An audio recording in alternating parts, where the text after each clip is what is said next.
सर्वसामान्यांच्या हक्काचा आवाज जागर जनस्थान। धुळ्यात दिव्यांग बांधवांसाठी रोजगार मेळावा, 25 कंपन्यांचा सहभाग। काकासाहेब बर्वे स्मृती फाउंडेशनच्या वतीने धुळ्यातल्या दिव्यांग बंधू आणि भगिनींकरिता रोजगार मेळाव्याचे आयोजन करण्यात आलं होतं। या रोजगार मेळाव्यात महाराष्ट्रातल्या विविध जिल्ह्यातील 25 कंपन्यांनी सहभाग नोंदवला। यावेळी बऱ्याच बांधवांच्या मुलाखती होऊन नियुक्त देखील झाल्या।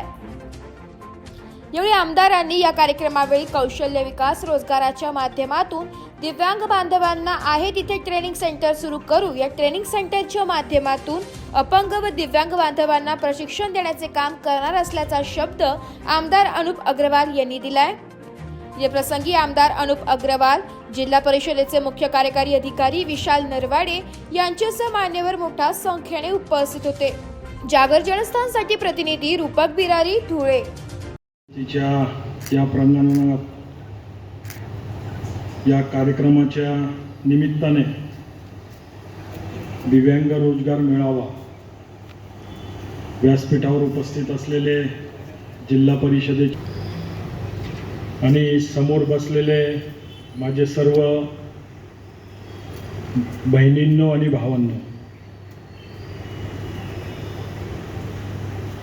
आज जेव्हा मी यांच्या सोबत बसलेलो होतो तेव्हा सांगण्यात आलं का या ठिकाणी 20 कंपन्या रोजगार देण्यासाठी या ठिकाणी उपस्थित झालेल्या आहेत। तर सर्वात प्रथम मी त्या कंपनीच्या संचालकांचा, मालकांचा मनापासून अभिनंदन करतो का ते माझ्या या सर्व बंधूंसाठी, बहिणींसाठी या ठिकाणी जॉब देण्यासाठी आले।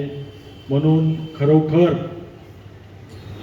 ते अभिनंदनाचे सर्वात मोठे या ठिकाणी कोणी असतील तर आज ते लोक आहेत। याच्यात धुळे जिल्ह्याच्याच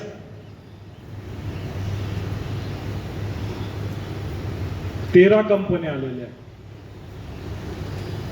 त्याच्यातली एक शिरपूरची आणि 12 कंपन्या धुळ्याच्या। खरंच या सर्वांचं जेवढं कौतुक करावं तेवढं कमी आहे।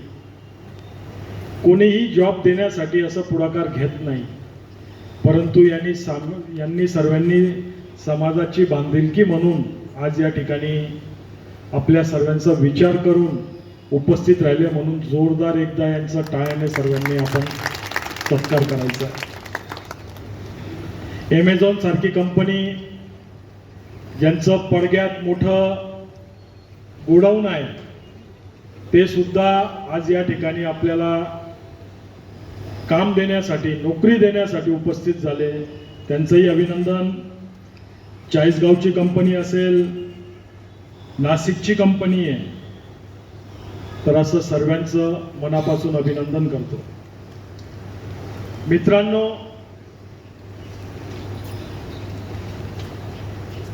आज जिल्हा परिषदच्या माध्यमातून त्यांचा जो 5% शेअर्स अनुदान आहे तुमच्यासाठी, त्या माध्यमातून हा मेळावा त्यांनी आयोजित केला।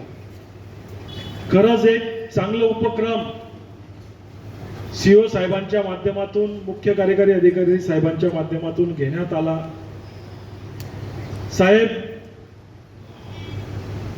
यांना 150 लोकांपैकी 50 लोकांना जरी नोकरी मिळाली तरी आपलं घेतलेलं कार्यक्रम आज सक्सेस झाला असं आपण या ठिकाणी समजूया। आणि यांना सर्वांना, जे वयात बसतात अशा सर्वांना नोकऱ्या मिळाल्या पाहिजे।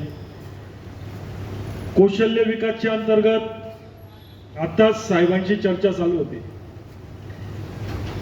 तर काकासाहेब स्मृती बर्वेच्या या प्रांगणात तुमच्यासाठी कौशल्याचं एक वर्ग, शिक्षणाचं कौशल्य विकासच्या माध्यमातून आपल्यासाठी याच ठिकाणी साहेब लवकरच एक वर्ग चालू करणार आहेत।